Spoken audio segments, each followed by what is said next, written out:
Hello classmates, I am teacher Guo Hao Huang. Today I will introduce the fifth unit, which is how to design questionnaires or interviews. The content to be introduced today includes why questionnaire design or interview design is necessary, the principles of questionnaire design, the use of existing questionnaires, and the design principles of interview outlines. Let's first look at why we need to conduct a questionnaire or interview design. We want to know whether the independent variables will affect the dependent variables, and we also want to understand the reason for these relationships. Quantitative research usually finds relationships objectively, but there is no way to explain their reasons. By quantitative research, we can only know that A affects B using questionnaires. However, how does A affect B? It can supplement some shortcomings of this quantitative study through interviews. Thus, we need to design the interview outline to help us to conduct interviews. Questionnaire design itself is a science.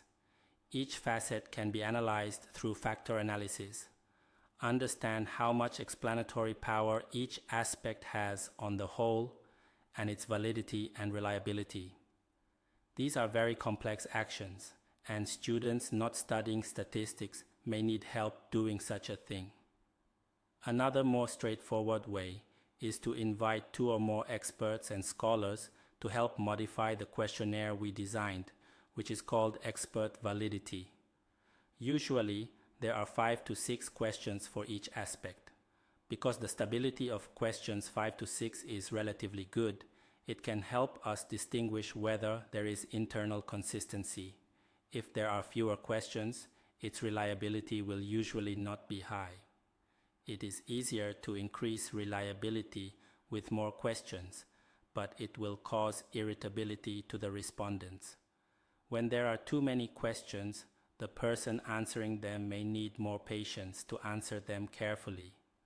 Research reports show that unless you can provide unique benefits to the respondent, such as giving him a bonus or a great gift, the average respondent can usually only accept about 30 questions.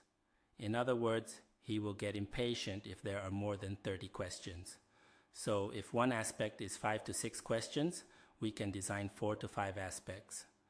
Finally, the reliability of each facet must be above its Cronbach's A value of 0.7. Next, the topic we want to introduce is usability evaluation by Nielsen. Usability evaluation can be used to evaluate whether the system you develop is mature enough.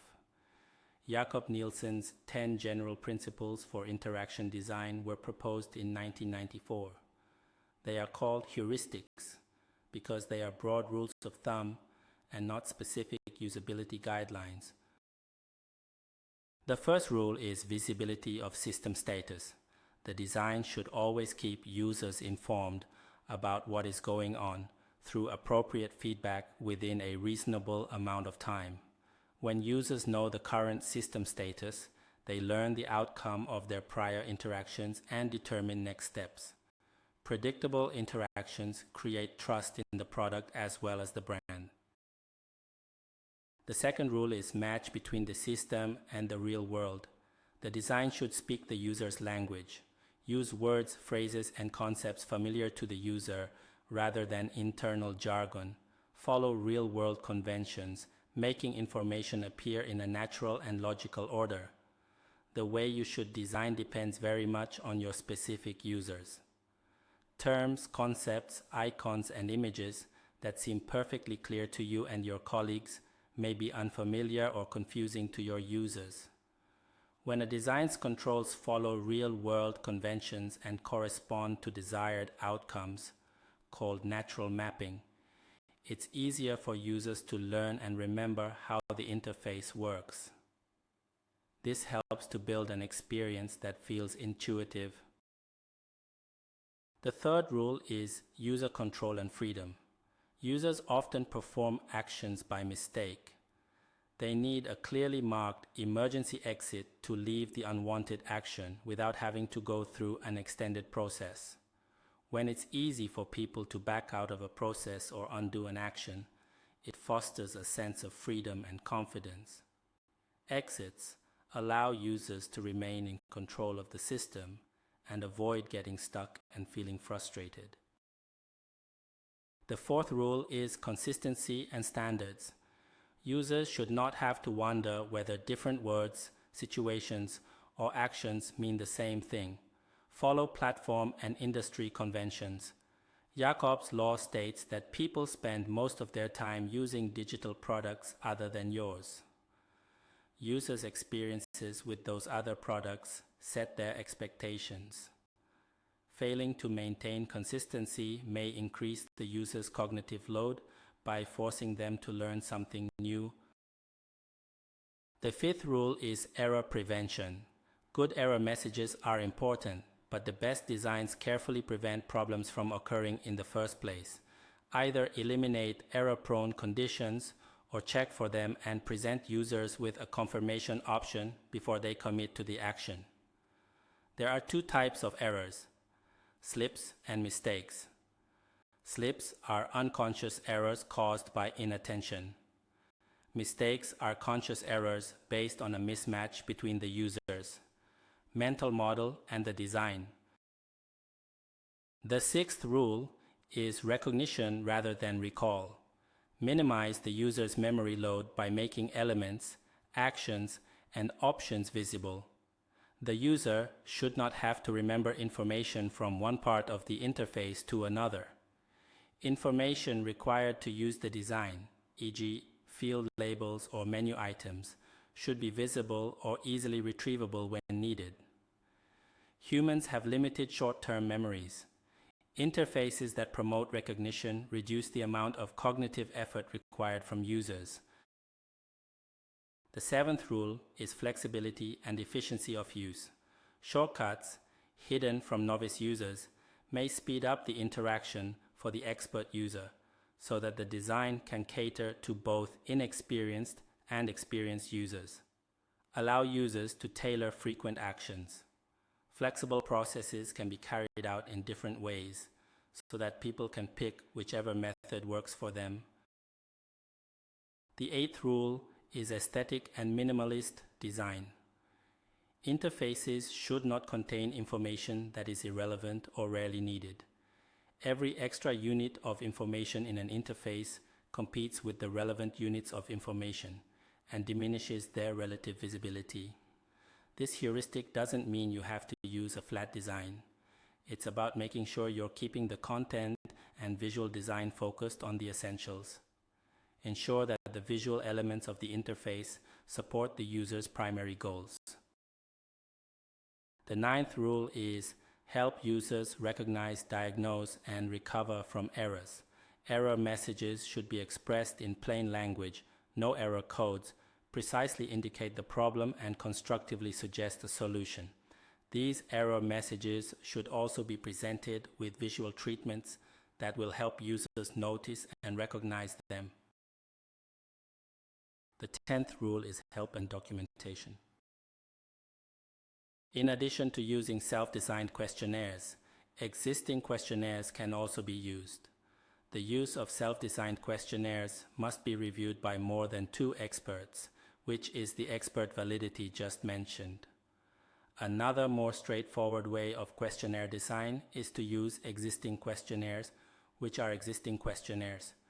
We can refer to the sources of the literature, cite the literature, and then make the appropriate modifications and terminology changes. For example, if the questionnaire is intended for elementary school students, it should be modified to make it easier to read and understand. For instance, if the subjects are different, the questionnaire should be modified to be related to the description of our subjects, and then it will be fine. Let's look at the Learning Attitude Questionnaire. There are 7 questions here. The description of the above may be modified according to your actual needs. For example, in an English class, you can say, I think learning this English course is exciting and valuable. Please cite the following paper if you use this questionnaire. About the motivation questionnaire, internal motivation and external motivation are commonly used, with 3 questions for internal motivation and 3 for external motivation. Please cite the following papers if you want to use the Learning Motivation Questionnaire. This is a personal self-efficacy questionnaire. Self-efficacy refers to whether or not I believe that I can do well in this course. There are 8 questions in this questionnaire. If you want to use this questionnaire, cite the article below. Group self-efficacy is whether or not our group can do an excellent job in the course. Some people are very confident in themselves, but need to be more confident in the group because he found that the group is a piece of loose ends.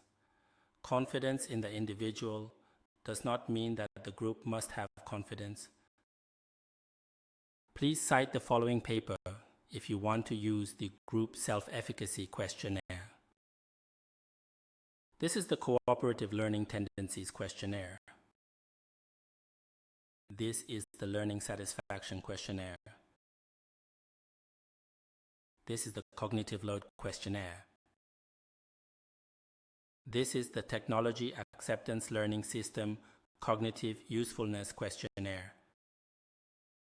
This is the Technology Acceptance Learning System Cognitive Ease of Use questionnaire. This is the Technology-Enabled Self-Directed Learning questionnaire. This is the Critical Tendencies in Internet Science Learning questionnaire. This is the Self-Regulated Learning in E-Learning Environment questionnaire. Goal Setting and Environment. Task Strategy and Time Management. Asking for help and self-assessment. Please cite the following paper if you want to use this questionnaire. This is the Flow Experience questionnaire. This is the 5C competency-based questionnaire. Creative tendency. Problem-solving tendencies. Metacognitive tendencies. Teamwork tendency. Communication and coordination tendency. Finally, let's talk about the principle of this interview design. How does this style of training, classroom, differ from what you have experienced or expected before? For example, how does the use of mobile technology to guide the experimental process differ from previous classes? Is it more systematic? Did you find it effective? Why?